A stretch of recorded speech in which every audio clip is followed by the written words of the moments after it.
Ladies and gentlemen, Hanna Boethius.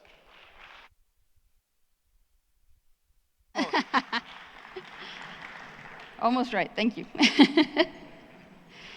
So, do you know how it feels to be lied to for 26 years?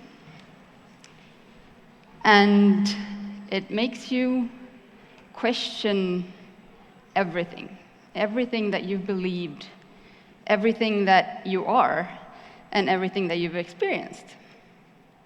It questions your whole reality, actually, and to some extent, even your sanity. And luckily for me, this wasn't as bad as like a cheating spouse or anything. I'm sure someone's experienced that too. But this was a lot worse. This is my story of life and death.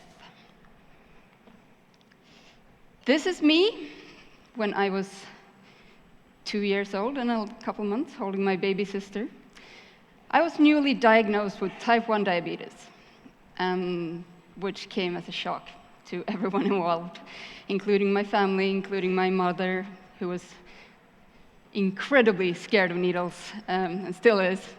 But she had to chase me around to give me my insulin shots.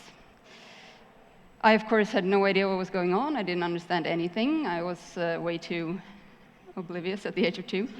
And it was a struggle from the beginning, due to many factors, but mainly because I was so small and because when I was diagnosed in 1985, it was the high craze of the low-fat diet, and especially for type 1 diabetics, we cannot even smell a stick of butter because we might get sick or die straight off. So it was a struggle from the beginning. High blood sugars, high amounts of insulin, never really making it to that equilibrium where you have to be. And I did really, really badly for the first 26 years of being told these lies. It got so bad when I was a teenager that I completely gave up. It didn't work anyway. Why bother? I gave up as to why I should even try to take care of myself. I didn't take my insulin properly, I didn't check my blood sugars, which are both vital things to do when you have type 1 diabetes because it's a very volatile thing. And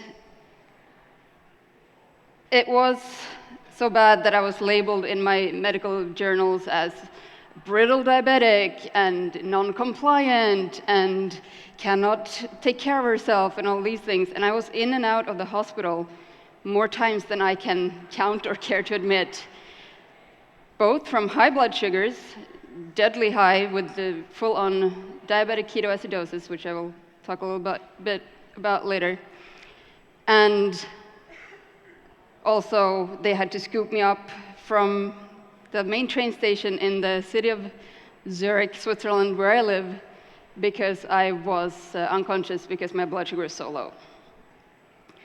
So what I do today is that I've, of course, turned my life around. I've saved myself from a very early death. At some point, I wasn't even sure I would see my 30th birthday.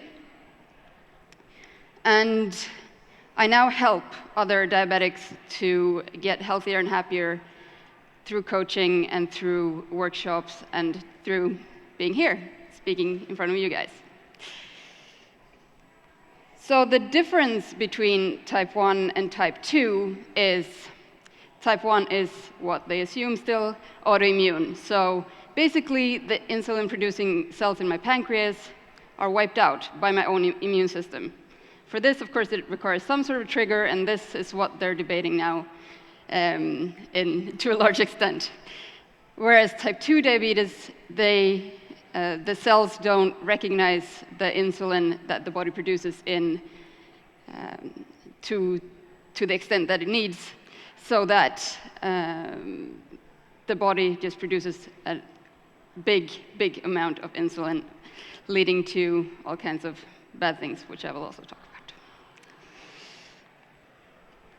All right, so these are my favorite lies that I've been told by doctors and by other healthcare professionals for, well, now 32 years.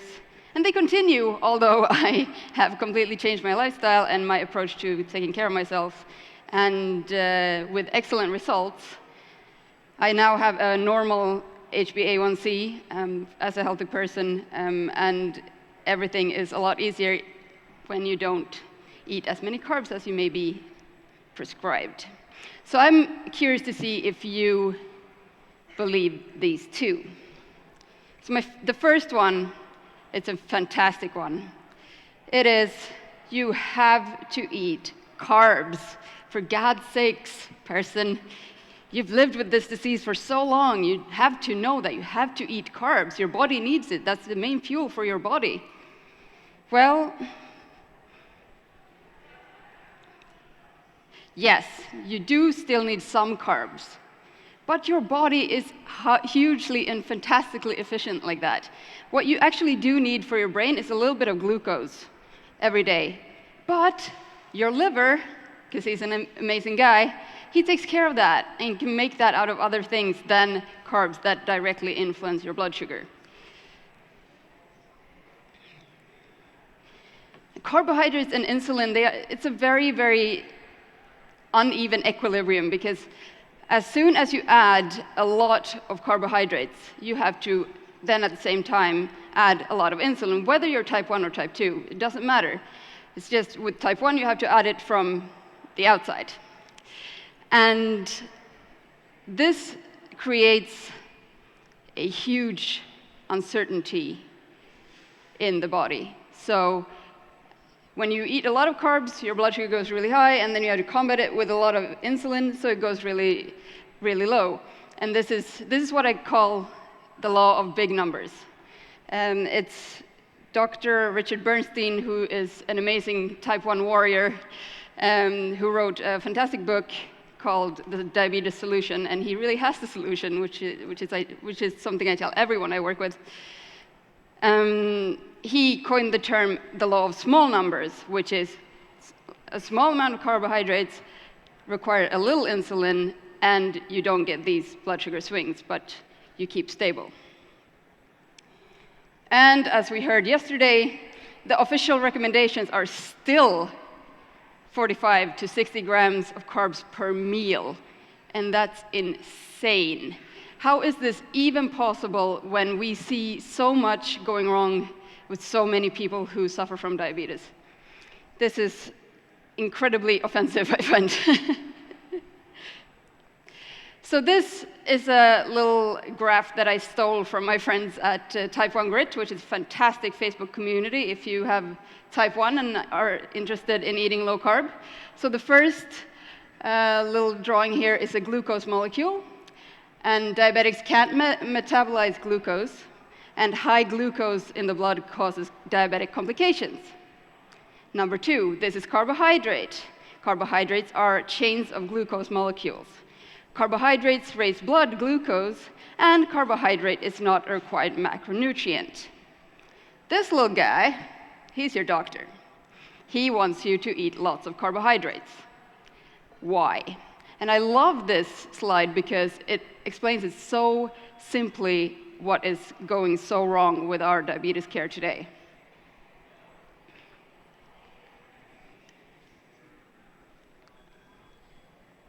Leading me to my second lie. Just eat whatever you want and cover for it with insulin. You gotta live a little, right? Yeah, well, living is a very relative thing. Doing this, eating whatever you want and you want to cover for it with insulin, sets you on a blood sugar roller coaster. And this advice, which leads to hyperinsulinemia / insulin toxicity, if you really do eat whatever you want and cover for it with insulin. This advice is more dangerous than we previously thought, because insulin, while it stores fat and all of this stuff, it also drives inflammation in high amounts. And according to the CDC in this country, coronary heart disease and cancer are the biggest killers. And they have both actually been linked to hyperinsulinemia. So why are we told to take more insulin than may be necessary?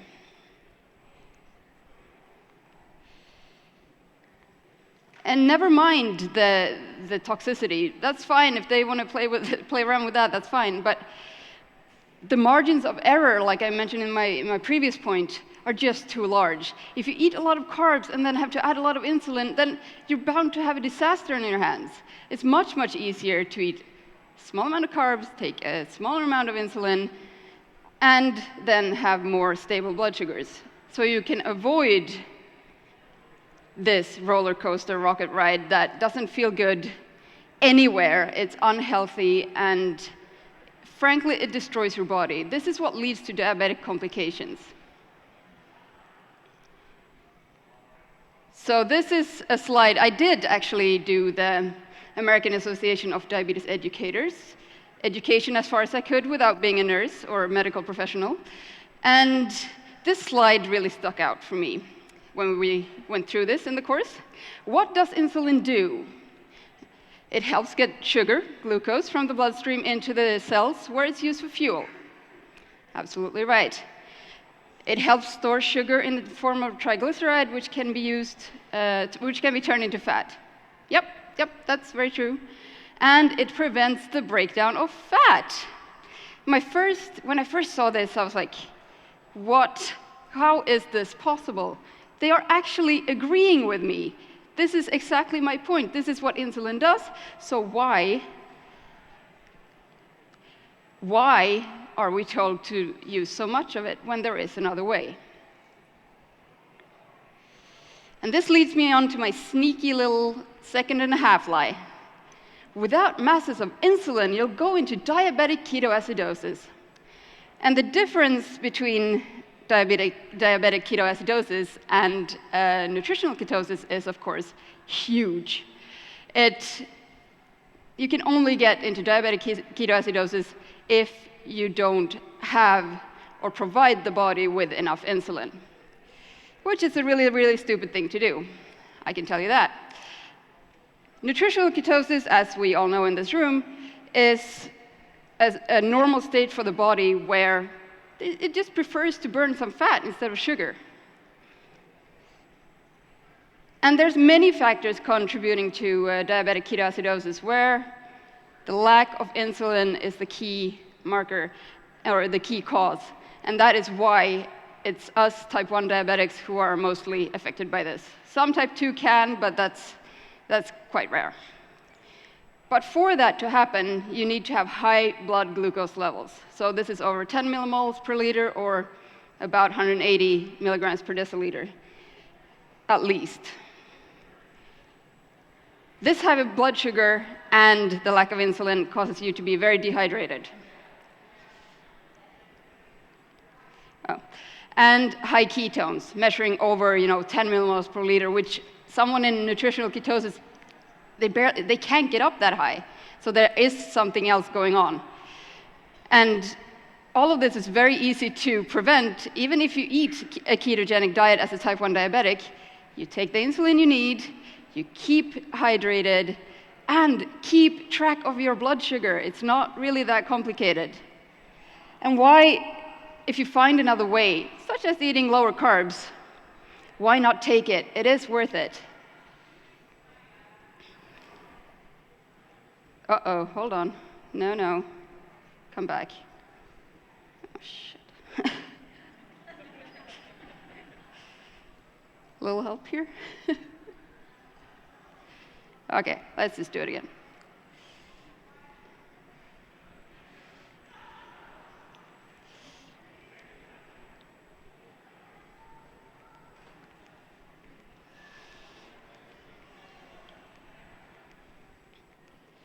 Yeah, we've been over that.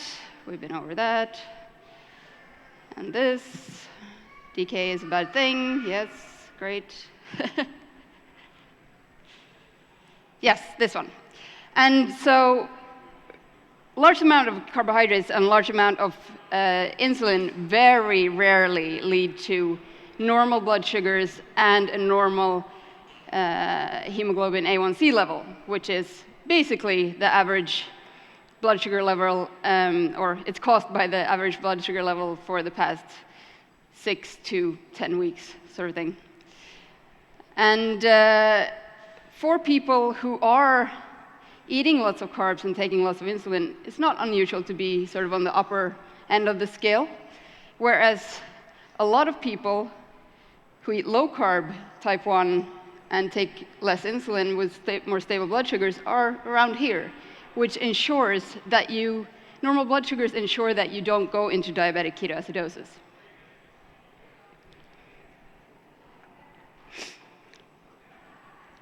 And all ketones are bad. Even trace is something that I've heard for 32 years.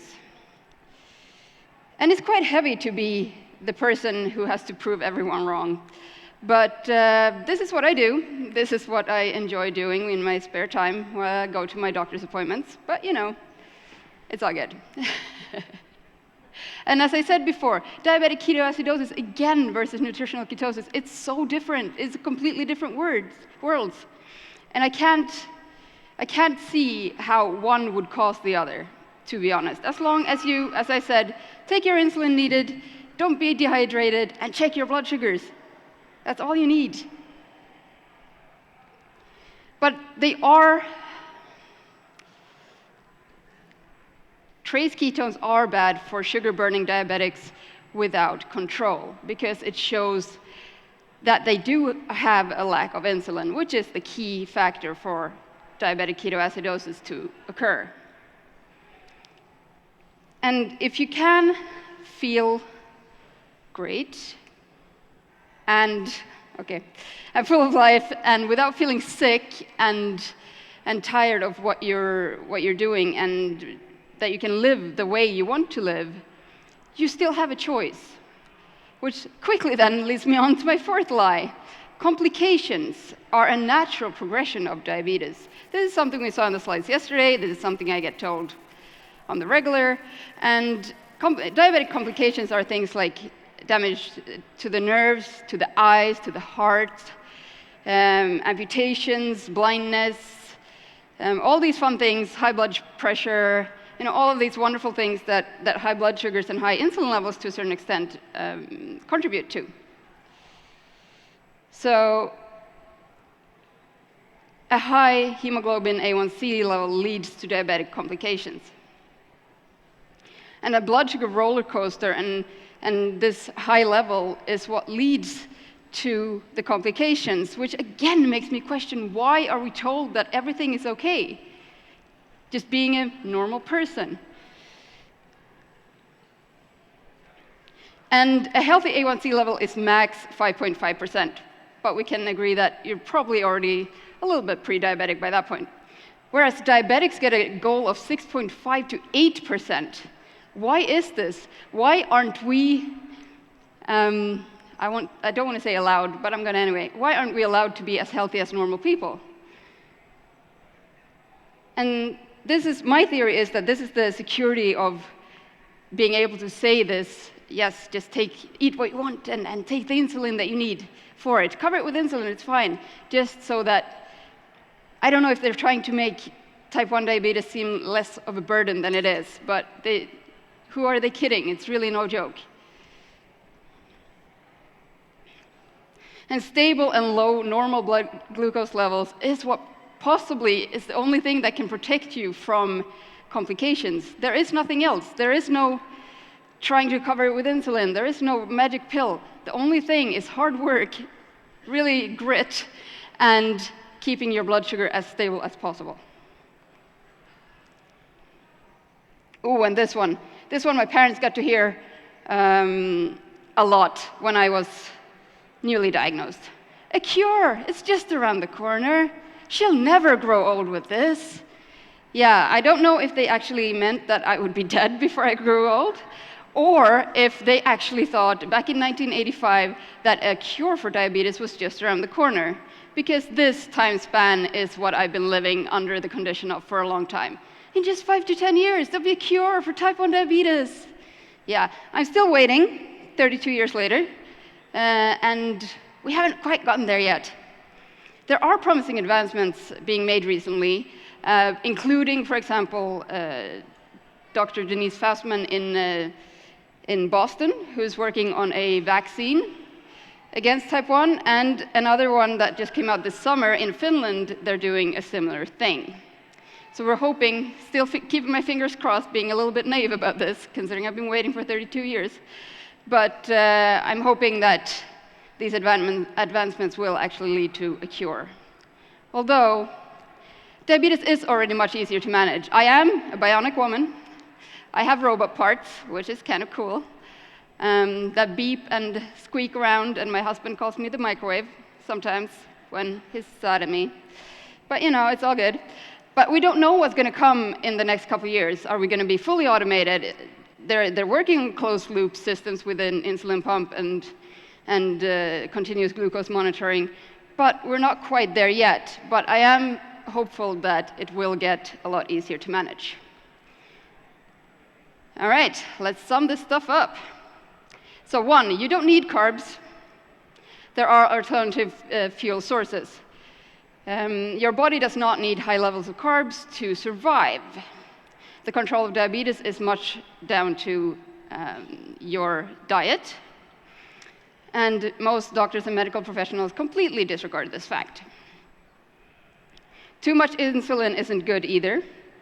Fewer carbs means less insulin, which means more stable glucose levels.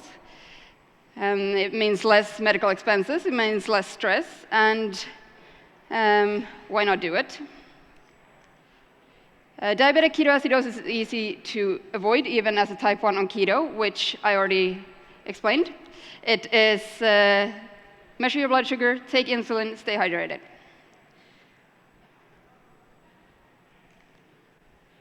Ketones are a great fuel if you use them in the right way. And again, it's not rocket science. We can also do it as type 1 diabetics. Your body can easily and happily run on ketones, and normal blood sugars is what's going to save you a lot of hassle. Diabetic complications can be avoided with a low and normal blood sugar level. And easier diabetes management will come way before a cure. Thank you.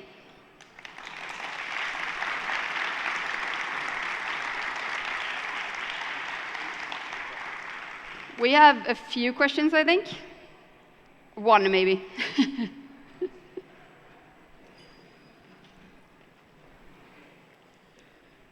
Hi. So with either type 1 or type 2 diabetes for people who are under the traditional model, but they're wanting to kind of break out from that, do they have to find a physician that they can work with and so that they can start lowering their insulin levels, or they just kind of have to keep monitoring the stuff and play around with it? I mean, how did you go about it, or how do most people need to go about doing that? That's an excellent question. I should have brought that up. If you find a physician that is willing to work with you in becoming low carb and lowering your medications and/or insulin, that's fantastic. Hold on them and never ever let them go. That's fantastic if you find that kind of a support. But for most of us, we haven't. And so we've had to take our health into our own hands, which is scary and potentially dangerous. But for me, for example, I did not have time to wait. I couldn't wait for someone to show up and be my healing angel and take care of me. I had to take stuff into my own hands. And so it's meant a lot of blood, sweat, and tears, literally blood, sweat, and tears. And a lot of trial and error, but just being able to feel that this healthier feeling that I am feeling today in comparison to just 6 or 7 years ago, that is priceless, and that no physician can take away from me today. Anyone else? Do you recommend keto for type 1 diabetics? I recommend it if they are willing to put in the work, yeah. I think every diabetic will do better with less carbs, not necessarily keto. You will have to find a level of carbohydrates where you are comfortable and your blood sugars are still doing great.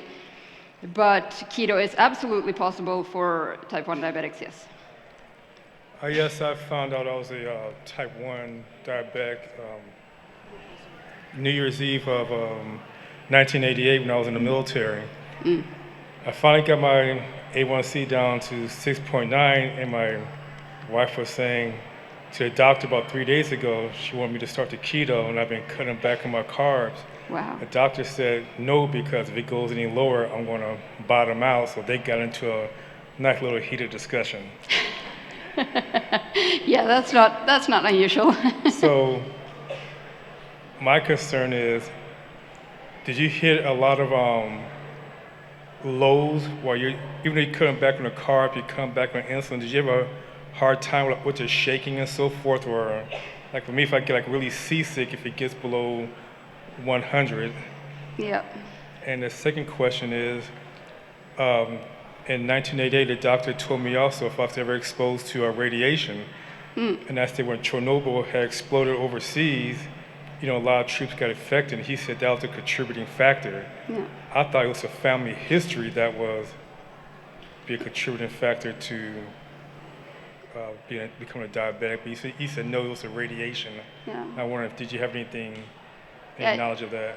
From what I understand and what I've read, it doesn't have to be family history, although it is hereditary, or can be. But it's most likely more some sort of trigger.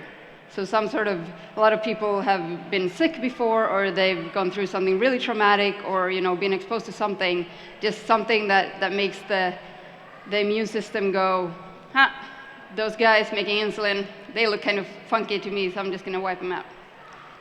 Yeah. And the first one was if I have a lot of lows. Right. And how I do that. Okay. Yeah. I also used to feel really bad when I got under sort of 100. This is a very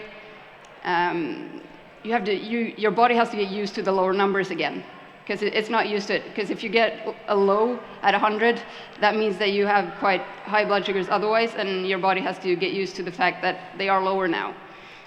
And that takes some time, trial and error, but you aren't really in danger when you are at 100. And you have to get comfortable with that. And that is the mental part of living with type 1 is a huge whole other thing, which is not talked about by healthcare professionals either. If I get a lot of lows, no. I get far less lows now that I'm on low-carb keto than I ever did on my blood sugar roller coaster, rocket ride thing that I was doing before. So the body somehow because it is, again, the law of small numbers. If you add a lot of carbs, you have to add a lot of carbohydrates, and then the chance of you dipping really low is a lot higher. If you add a little carbs, little insulin, then you're doing this surfing thing and not the peaks and mountain peaks sort of thing. Okay, thank you. Thank you.